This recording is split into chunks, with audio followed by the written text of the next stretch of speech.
Goddag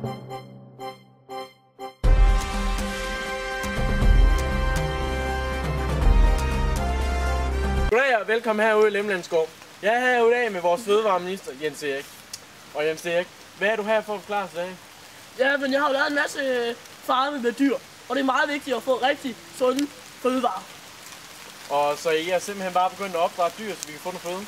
Ja, præcis. Og hvordan er projektet gået indtil videre? Det går rigtig godt. Vi har masser af store farme nu rundt i landet. Hvad er antallet af dyr på hver farm? Jo, vi har godt at vælge de 5.000 stykker. Det går godt. Hvem fandt på det med at begynde her?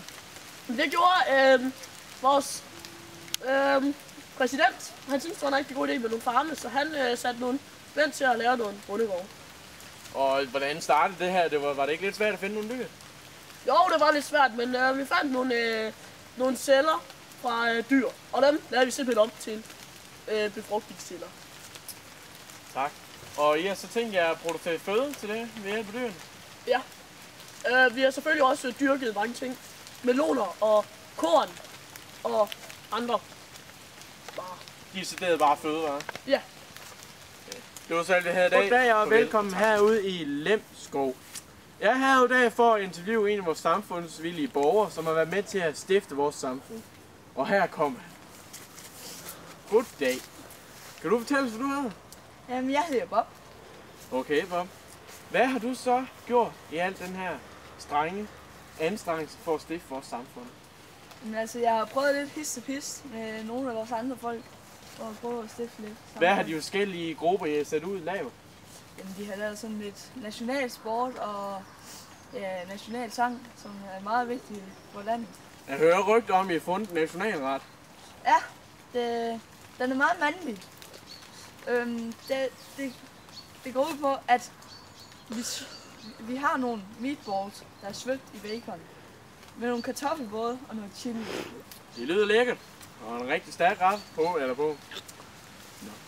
Hvad har I ellers lavet for at gøre samfundet mere villige for mennesker, så det ikke føles så som en verden, der har været helt smadret?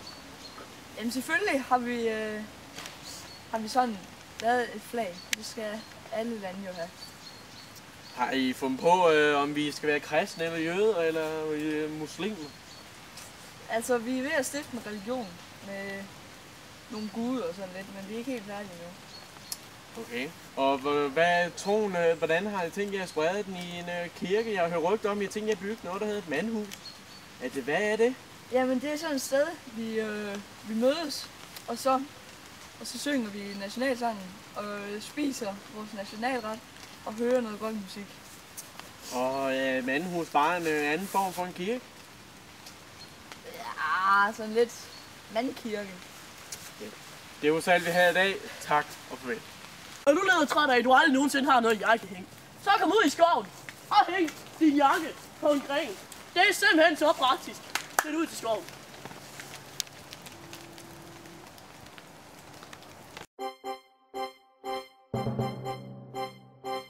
Goddag, det er meteorologen i Lemland. Som vi kan se, så regner det så meget, fordi der er en kold front, der kommer ind fra højre. Den kommer ind fra venstre, og så møder den fra højre, og det giver et meget, meget stort regnvejr. Da denne kolde front mødes, så danner det også lidt meget ujævnt terræn. Ja, meget ujævnt terræn. Og jeg står inde i det dybe regnskov i Lemland. Tilbage til dig i skoven.